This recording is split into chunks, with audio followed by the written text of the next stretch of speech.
care about your health? Do you care about the air you breathe?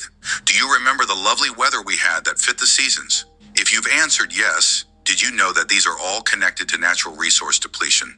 Let us tell you all about it. When the natural resources start to deplete, we lose our access to basic necessities and well-being. In the US, it causes an increase of inflation and negative effects on health issues due to pollution. Not to mention we begin to invade animals' homes and lose natural resources. An enormous iceberg has calved from Antarctica's Brunt ice shelf. After several years of desperately clinging on, the berg broke away, as confirmed. In addition, we won't be able to fend for ourselves as a state if we continue to deplete our natural resources. People in the U.S. are affected when we are depleted of these resources as prices go up for day-to-day items. The Earth being deprecated of its natural resources affects people in the U.S. in the following examples. Starting new fires. There's a fire in the backyard. 14,000 residents told to evacuate. Phil Amantia left his home of 30 years as the fire tore through his neighborhood. Water scarcity. Us having to rely on new equipment to adapt to the demand of water supplies due to droughts and over-extraction of water. As cities grew, demand for natural resources grew. Cities like New York and Boston had to import water from distant sources, reservoirs, pipes. This decreases resource availability in the U.S. The extraction of natural resources began in the U.S. in the late 19th century. Coal mining, oil and gas drilling. This affected people's respiratory systems and caused environmental degradation that occurred in the 1980s. Coal-fueled power plants caused acid rain, which is from sulfur dioxide emissions. Due to urbanization, agriculture, logging, the U.S. has lost 30% of its forests. During the 18th to 19th century, increase for housing affected the demand for land, which led to deforestation and land conversion. This led to habitat loss and soil erosion. When urbanization happens in history, it leads to an increase of coal burning and industrial activities which lead to air pollution as well as water pollution. These occurrences lead to low-income areas and inflation in areas without environmental poverty. The depletion of the Earth's natural resources accelerates climate change, consumption patterns, and poses threat to the human health, environment, and economy of the people in the U.S. People who are opposed to the idea of stopping the consumption of natural resources are fossil fuel companies, industry groups like Chamber Commerce. Chamber Commerce is a business network where local businesses promote and advocate the interests of members, as well as the National Association of Manufacturing, which is an association where manufacturers advocate for better laws and regulations. And climate change deniers, individuals who think their actions don't have an effect on the environment and are in denial of the severity of overconsumption of our natural resources. Fossil fuels companies like these still use natural resources from the earth, still due to the high demand in the cities.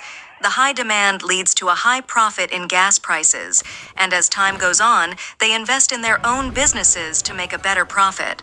Their counter-argument is that gas is needed in everyday working folks' day, as well as creating multiple job opportunities nationwide as they import their oil from not only the U.S., but also Argentina, Australia, ECT.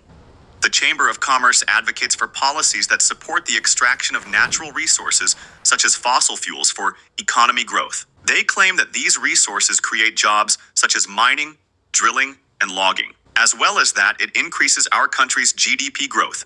They claim that it does not exist, and that as long as they don't think about it, it won't affect them. They think for themselves, not for others, due to ignorance and or not being educated properly. On a global scale, humans will experience lack of access to essential resources: water, food, materials for housing, materials for heating. Consumption and production relies on the input of natural resources, which are extracted from the environment and often processed or manufactured to form the final products and services that we produce and consume. The movie Lorax can be used as an example of our reality and what could happen. If we don't solve this, the continuation of using 2 to 3% more of the Earth's natural resources than what is sustainable, we will be living in a dried-up world, making human, plant, and wildlife unsustainable.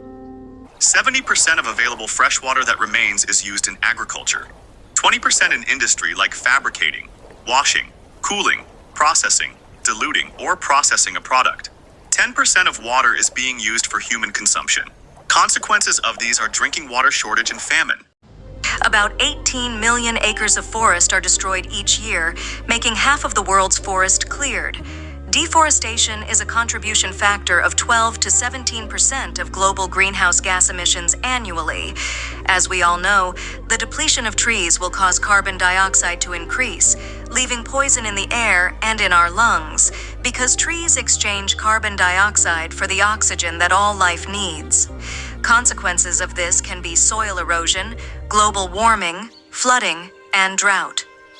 Our social cause is we can advocate for clean energy and conserving natural habitats and resources.